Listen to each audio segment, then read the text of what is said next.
오늘 이제 지난주에 이어서 유다서를 계속합니다. 오늘로 어느 정도 유다서를 이렇게 마무리할 수 있을 것 같습니다. 유다서는 다시 한번 말씀을 드리지만 우리 유다 선생님께서 이 영지주의에 대해서 말씀하고 계시는 거예요. 유다서 이 설교의 본문이 이제 3절과 4절을 가지고 말씀을 계속 드렸습니다. 이 3절 말씀에 잠시 한번 되돌아보길 원합니다. 단번에 주신 믿음, 이 단번이라는 것이 이 개역 성경의 번역이 좀 부족하다고 말씀을 드렸어요. 단 한 번 주신 그 뜻이에요. 단 한 번 주신 믿음의 도 위하여 힘써 싸우라. 여기 헬라 원문 성경에는 도라는 게 없어요. 그냥 믿음입니다. 단 한 번 주신 믿음을 위하여 힘써 싸우라. 정말 이 믿음을 지키지 않으면 빼앗깁니다. 바울 사도가 죽기 직전에 마지막 쓰신 그 말씀이 디모데서인데 그 디모데서 중에서도 후서 그리고 마지막 장인 4장에 바울 사도는 내가 믿음을 지켰다 이렇게 말씀하고 계시는 거예요. 한 번 구원이 영원하다면 한 번 믿음이 영원한 거거든요. 그런데 그렇다면 한 번 믿은 것이 영원하다면 믿음을 지켜야 할 이유가 없습니다. 그런데 바울 사도께서는 그 믿음을 지키셨다고 말씀하고 계시는 거예요. 여기에서도 분명히 알 수 있어요. 한 번 구원은 영원하지 않다. 그리고 믿음은 지켜야 하고 바로 그 의미는 구원을 지켜야 하는 것입니다. 제가 거듭 말씀을 드리지만 구원은 은혜로 값 없이 우리에게 주신 거예요. 그것이 바로 로마서 3장의 말씀입니다. 은혜로 값 없이 받은 그 구원을 지켜야 하는 것입니다. 지키기 위해서는 나의 그 모든 것들을 다 포기할지언정, 다 잃게 될지언정 그 구원을 지켜야 하는 것입니다. 구원을 지킨다는 그 의미는 무엇이냐면 복음적으로는 바로 이것입니다. 예수 그리스도를 지키는 거예요. 우리에게 거저 주신 바 대신 예수 그리스도를 지키는 것입니다. 그게 구원이에요. 아들이 있는 자는 생명이 있고 아들이 없는 자는 생명이 없습니다. 구원입니다. 구원의 기준은 아들이 있는가입니다. 4절 말씀에 또한 이 영지주의자들, 그 영지주의자들의 우리가 보통 신학교에서도 마찬가지고요. 일반 교회에서도 영지주의 그러면은 배우게 되는 내용이 이겁니다. 극단적인 금욕주의자들, 그리고 극단적인 쾌락주의자들, 다른 말로는 도덕 폐기론자들 이렇게 이야기를 합니다. 그들은 육신적인 삶이 구원과 전혀 관계가 없기 때문에 그리고 그노시스라고 하는 신비한 지식을 깨달았기 때문에 육신의 삶은 별 의미가 없다라고 하는 거예요. 그들은 육신의 삶을 하찮은 것으로 여깁니다. 그렇기 때문에 예수 그리스도가 하나님의 아들이 아니고 그리고 예수라는 사람이 그리스도가 아니에요. 그들이 주장하는 걸로는 예수라는 사람에게 그리스도의 영이 임했다 이렇게 이야기를 합니다. 그리고 십자가에서 죽을 때 그리스도의 영이 떠났다 이렇게 이야기를 합니다. 그것을 보통 가현설이라고 이야기하는데 보통 이 정도로만 우리가 영지주의를 배우게 됩니다. 사실 그 정도의 영지주의에 대한 가르침은 충분치가 않죠. 아주 시작도 안 된 것이죠. 그런데 왜 너무나 오랜 세월 동안 한국교회에서는 영지주의를 그 정도로만 가르쳐왔고 배워왔어요. 그것이 미혹입니다. 그것이 나중에 말씀을 드리겠지만 미혹이에요. 바울 사도께서는 갈라디아서 말씀에 그 다른 복음 이렇게 말씀하시는 내용이 있어요. 다른 복음. 그런데 디모데전서 1장에는 또한 이렇게 하시는 말씀이 있죠. 다른 교훈. 갈라디아서 1장에 그 다른 복음을 전하는 자는 저주를 받으리라. 그 다른 복음은 뭐냐면 유대인들이 이 교회 안에 유대 종교의 그 할례와 같은 그 율법을 가지고 들어왔던 것입니다. 할례를 받지 아니하면 구원이 없다라는 거예요. 그것이 바로 다른 복음입니다. 하지만 디모데전서 1장 말씀의 다른 교훈은 그런 유대교 율법주의적인 것이 들어온 것을 의미하는 것이 아닙니다. 무엇이냐면 바로 영지주의를 말씀하고 계시는 거예요. 다른 교훈. 그리고 디모데전서 4장 말씀해 보게 되면 망령되고 허탄한 신화를 버리고 오직 경건에 이르기를 연습하라 말씀이 있어요. 거기서 망령되고 허탄한 그 신화, 이 개역 성경도 좀 살짝 그쪽 부분도 번역이 좀 부족하지만 어쨌든 거기에서 그 신화, 그것이 또 무엇을 의미하냐면 바로 영지주의를 가리키고 있습니다. 디모데 후서에도 마찬가지예요. 디모데 후서 2장 말씀에 구원이 이미 이루어졌으므로 개역 성경에는 자 한번 볼까요? 디모데 후서 2장 말씀.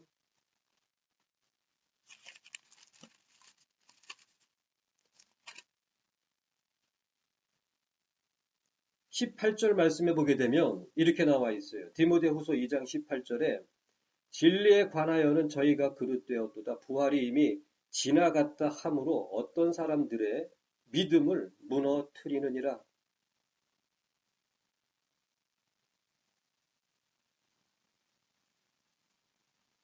여기서 이 기노마이라고 하는 단어인데 지나갔다. 이 헬라어로 기노마이예요. 근데 이 기노마이는 지나갔다라는 의미가 아니라 완성됐다 그런 뜻이에요. 그러니까 이 개역 성경의 번역이 사실 이 부분은 아주 많이 부족한 겁니다. 이것을 의도적으로 이렇게 했다고라고밖에 표현이 안 돼요.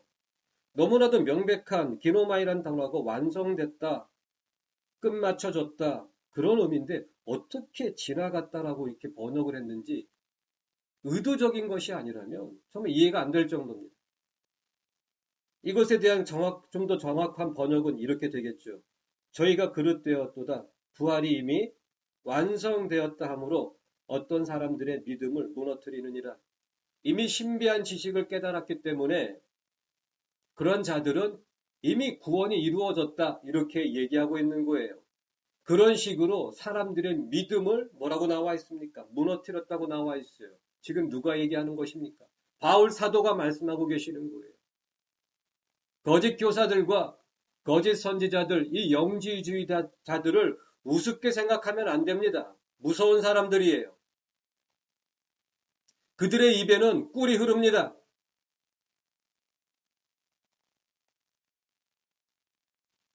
그들의 입에는 꿀이 흘러요.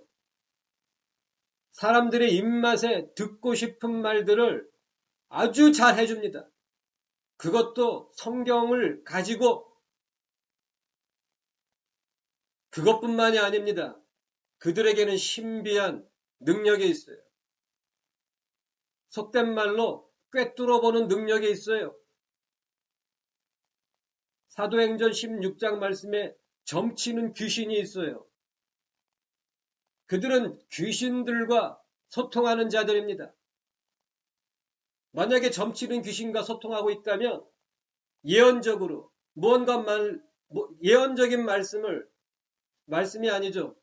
그 예언적인 것들을 툭 던져줬는데 정말 그렇게 되었다면 그것을 체험한 그 당사자는 그 사람을 어떻게 생각하겠습니까? 마치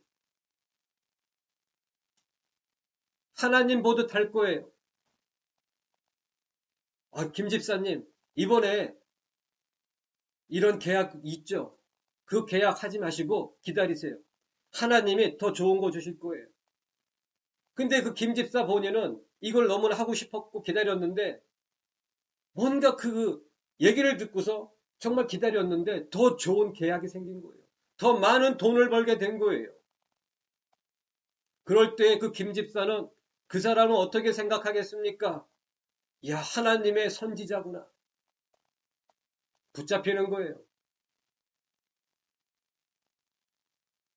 그 사도행전 16장에 점치는 귀신 들린 그 여종이 자기의 주인들에게 많은 돈을 벌게 해줬어요.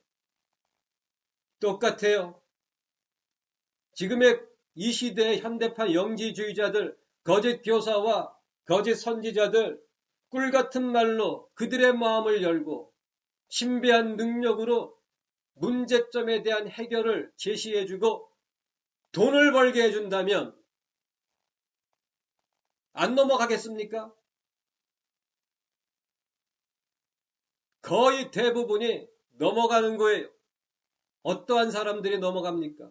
복음에 대한 기준과 예수에 대한 기준이 없는 사람뿐만 아니라 약한 자들은 다 붙잡힙니다.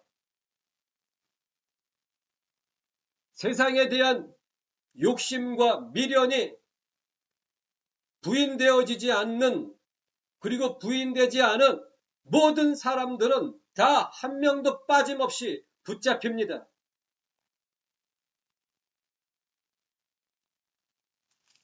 디모데후서 4장 말씀을 한번 봅니다.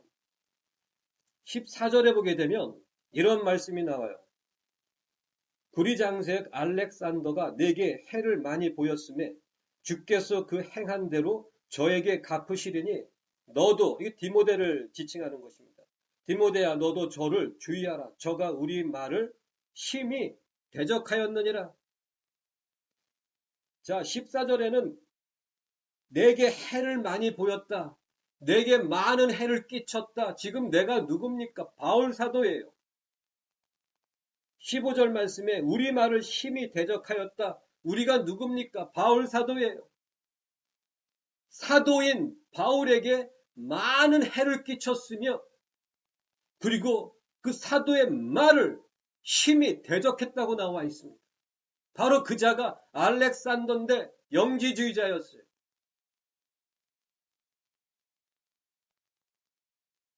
이 시대에도 마찬가지입니다. 영지주의를 그렇게 단편적으로 금욕주의와 쾌락주의와 그런 가연설 정도로 가르칠 수 있는 그런 것이 아니에요. 지금 이 세상에 나타난 이단들, 다른 종교가 아닙니다. 이단, 교회에서 나간 예수를 말하고 있지만 이단들이 얼마나 많습니까? 그 모든 이단들의 그 뿌리가 바로 이 영지주의입니다.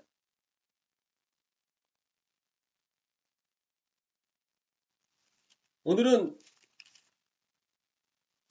카인과 그리고 발람과 고란에 대해서 좀 간략하게 말씀을 드리길 원합니다. 이 카인은 11절 말씀해 보게 되면 화 있을진저, 유다서입니다. 유다서 11절 말씀에 화 있을진저 이 사람들이여 가인의 길에 행하였으며 삭슬 위하여 발람의 어그러진 길로 몰려갔으며 고라의 패역을 쫓아 멸망을 받았도다. 이 카인은 창세기 4장 말씀에 보게 되면 이렇게 표현이 되어 있어요. 하나님께서 아벨과 그의 제사는 받으셨지만 카인과 카인의 그의 제사는 받지 아니하셨다. 이렇게 나와 있어요. 그리고 유다서 방금 그 11절 말씀에 발람의 그 불의의 싹, 그리고 고라의 패역 이렇게 나와 있는데 가인은 이렇게 표현되어 있죠. 가인의 길. 그것은 가인의 삶을 지금 가리키고 있어요. 가인은 삶 자체가 하나님 앞에 반역되어지는 삶을 살았다는 의미입니다.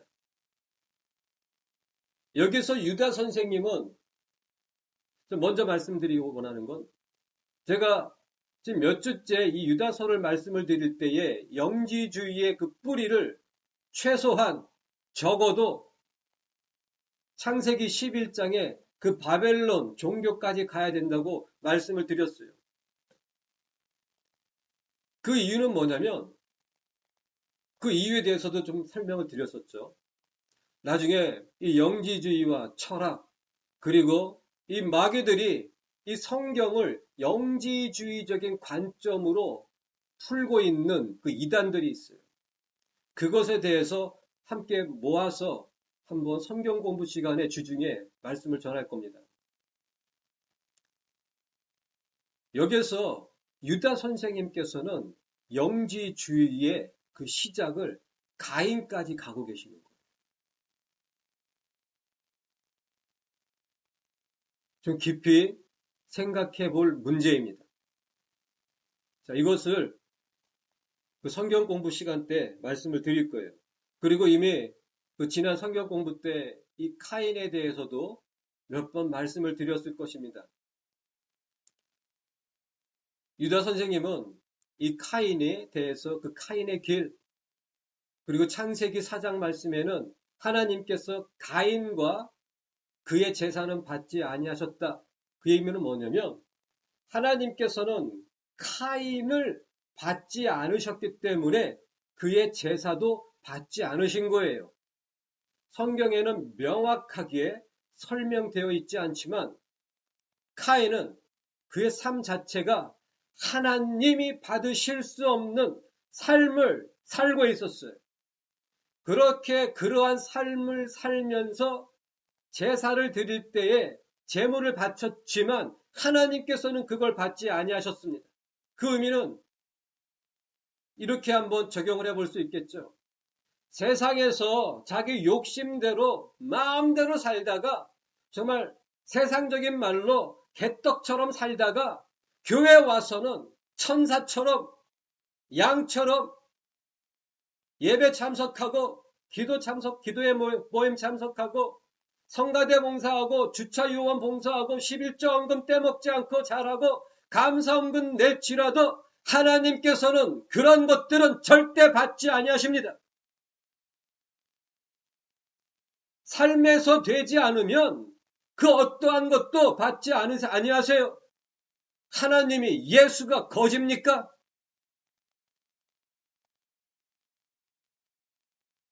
지금 현대교회에 이런 가인 같은 사람들이 얼마나 많습니까?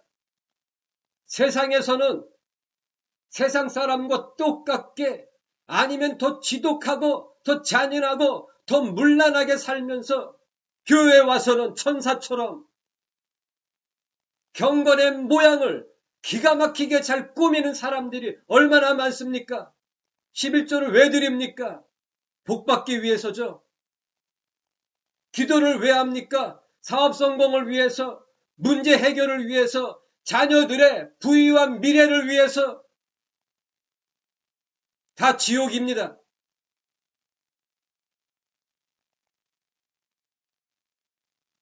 정말 그러한 사람들이 회개를 할 수 있을까? 정말 기도하면서 마음에 좀 애통하면서 고민될 때가 있어요. 마음 한구석에서는 정말 회개가 될 수 있을까?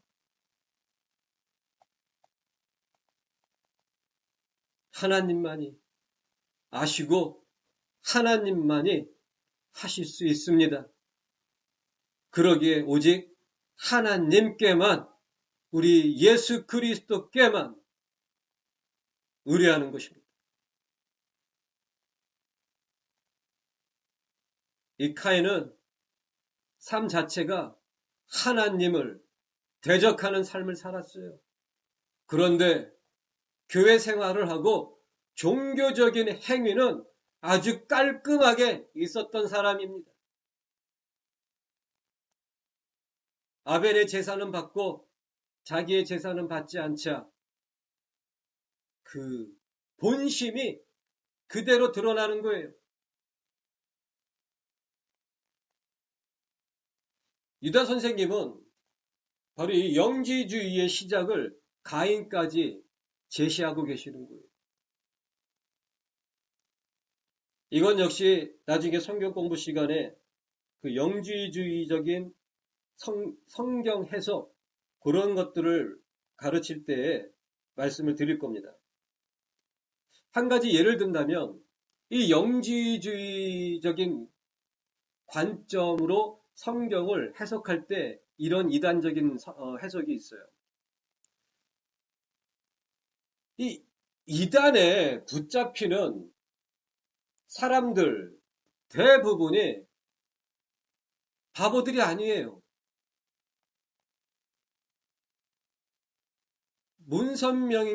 문선명이 통일교가 시작되는 그 초창기 때에 그를 추종했던 사람들이 대부분이 그 오래전 때에 다 대졸자가 대부분이었고 의사들이 대부분이었고 의대생 대부분이었어요. 신천지 이만희 비슷합니다. 하나님의 그 안산홍에 그 보게 되면 젊은 사람들이 대부분이에요. 굉장히 많습니다.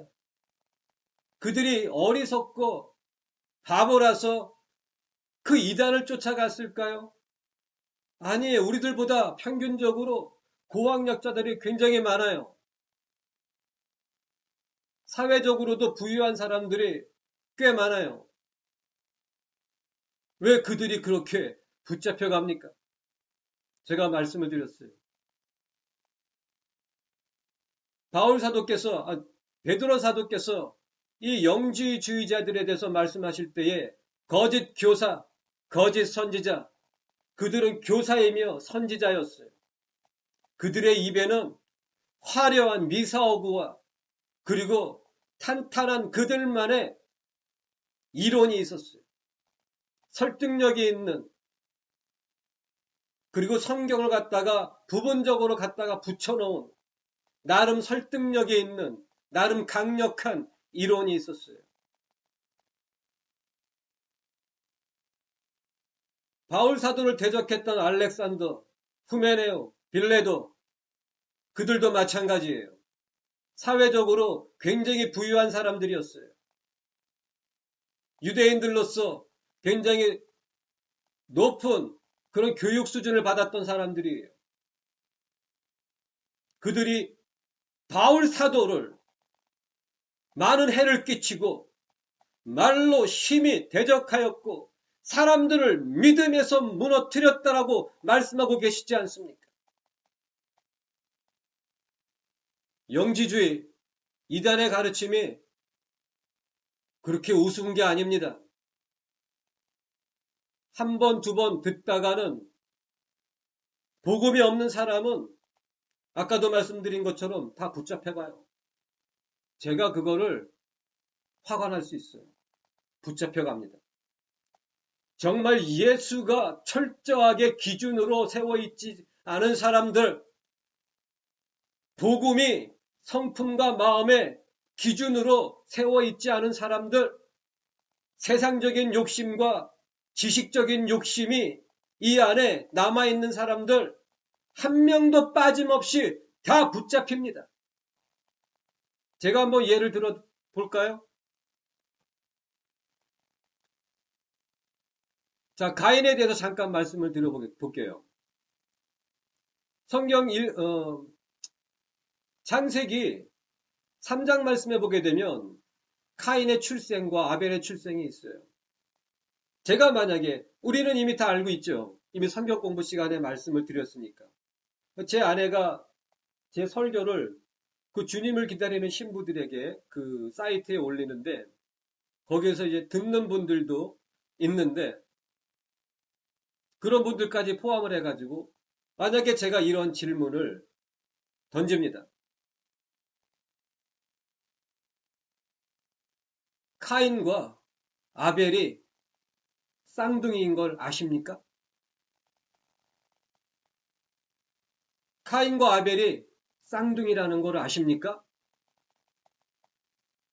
그 기존 교회 교인들은 좀 당황스러워요. 이거 뭔 소리야? 카인과 아벨이 쌍둥이라니?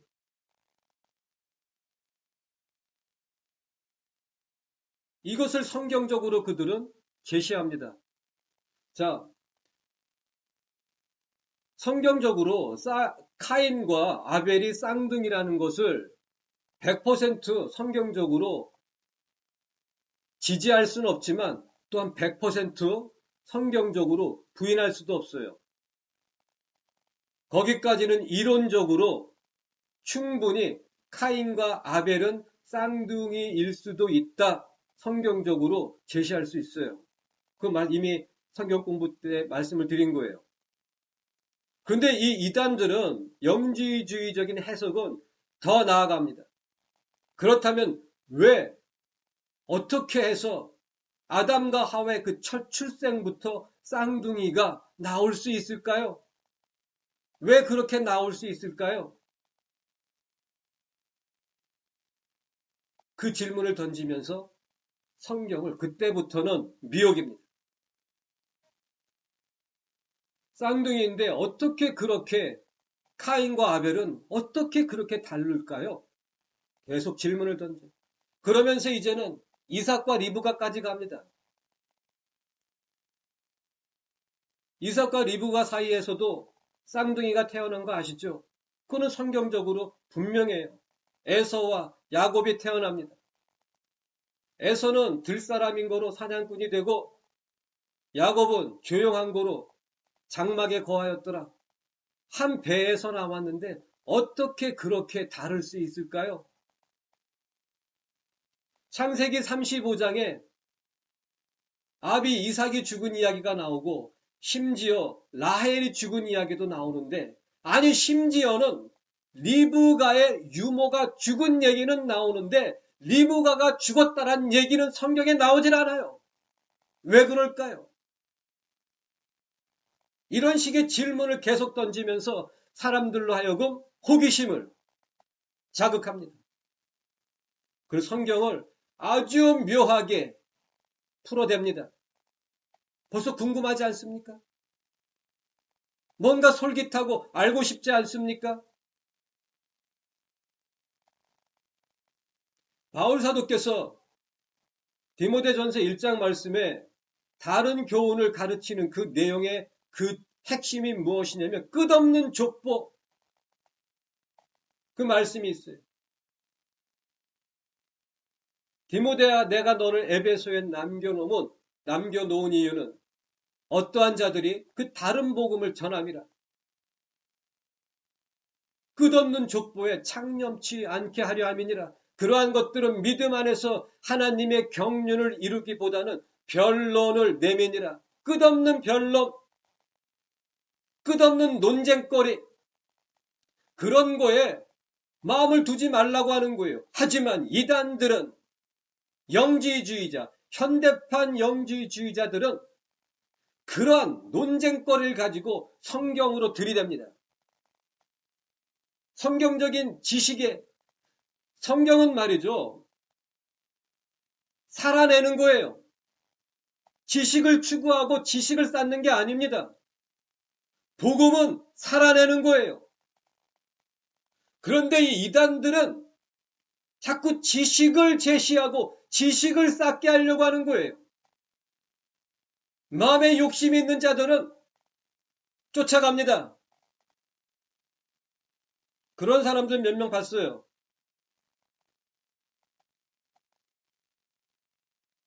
그리고 그들에게는 또 말씀을 드렸듯이 베드로 사도가 거짓 선지자라고 말하고 있어요. 영적인 능력까지 있어요. 이렇게 성경적으로 논쟁거리를 들이대면서 그들의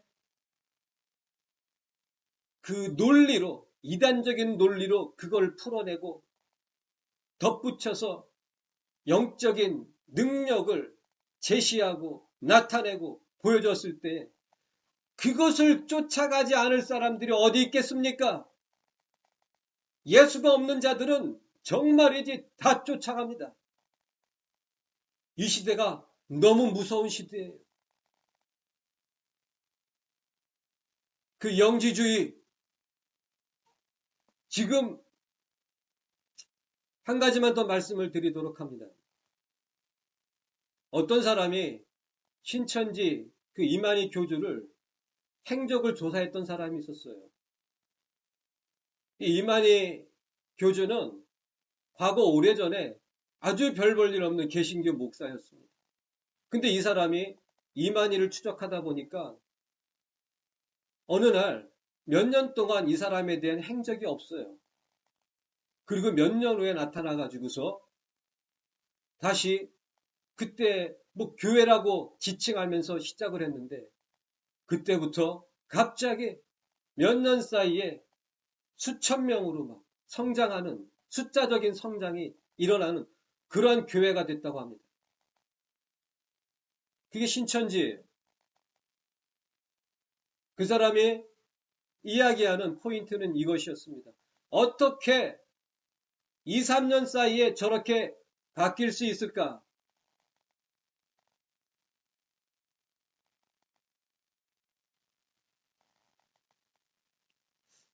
이런 말씀을 드릴 때 좀 조심스러운 면이 있는데 그 이만희가 바로 영지주의적인 성경 해석을 배운 것입니다. 그래서 많은 젊은이들이 그렇게 쫓아간 거예요. 제가 아까 예를 들어서 말씀드린 것들은 그냥 빙산의 일각입니다. 극히 작은 부분이에요. 이단들은, 이 마귀들은 숫자에 미친 것들이라서 이 수비학에 또한 미쳐 있어요. 성경을 또한 수비학적으로 숫자적인 비밀을 푼답시고 엄청나게 숫자를 들이대면서 또한 성경을 제시합니다. 그것들 대부분 다 이단이에요. 대부분이 아니라 다 이단들입니다.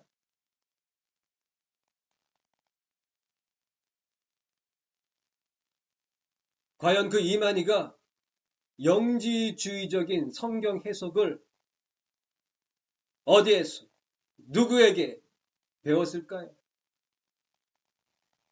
가톨릭입니다. 가톨릭은 현대판 바벨론 종교이고 지난 1500년 동안 공식적으로 그 가톨릭의 기간인 1500년 동안 그들은 이 성경을 마귀의 가르침으로 풀어온 그 지식과 축적되어진 성경 해석이 있어요. 마귀가 가르쳐준 그것이 바로 영지주의적인 성경 해석이에요. 요즘은 젊은 목사들이랍시고 이 젊은 것들이 영지주의를 정통적인 신학적인 해석이라고 하면서 이제는 노골적으로 드러내면서 지금 그것을 가르치고 있어요. 마귀들입니다.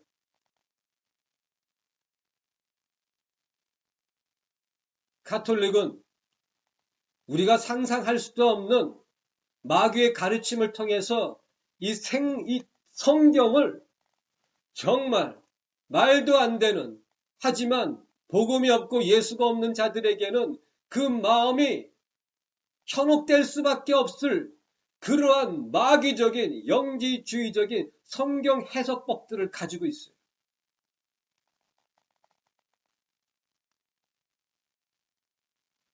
이럴 때일수록 기도와 말씀에 전념해야만 합니다.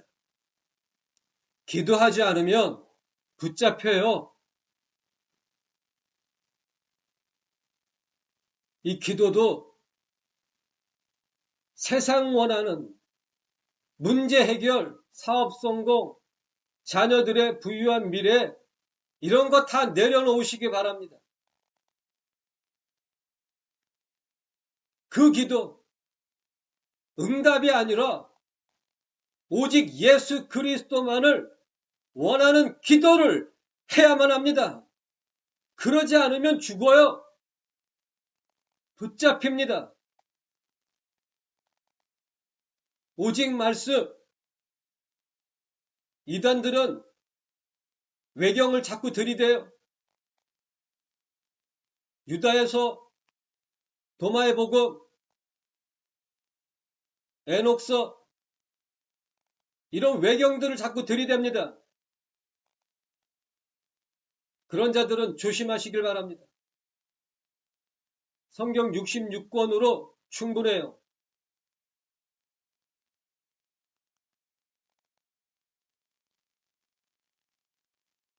시간이 좀 벌써 많이 갔네요. 죄송스럽지만 오늘 다 마무리를 못할 것 같습니다.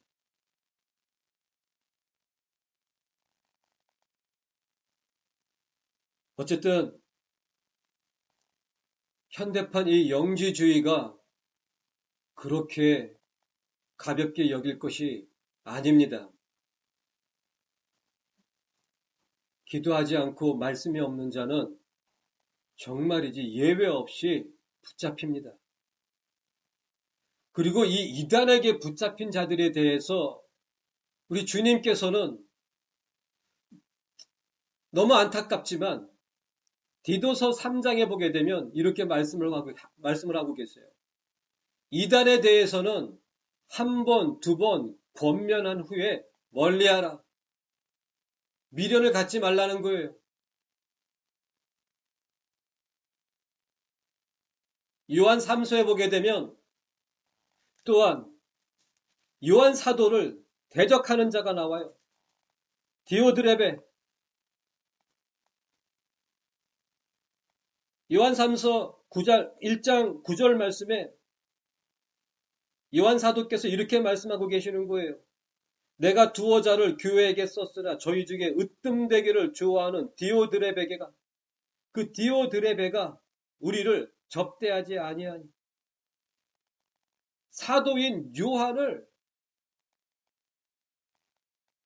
접대하지 않는 거예요. 받아들이지 않는 거예요.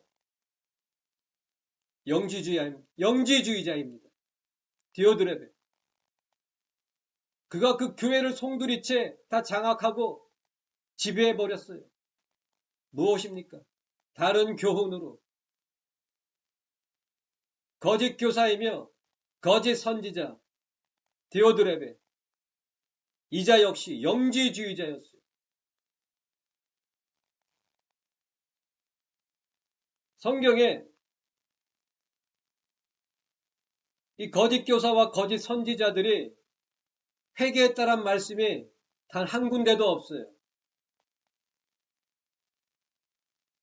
베드로 사도나 유다 선생님이나 이 영지주의자들에 대해서 이성 없는 짐승이라고 말씀하고 계세요.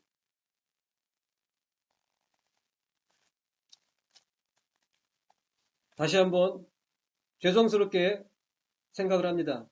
오늘 다 마무리를 하려고 했는데 영지주의자를 좀 더 이제 구체적으로 말씀을 드리다가 시간이 좀 갔어요. 다음 주에 좀 더 이어서 말씀을 전하도록 하겠습니다. 기도하겠습니다.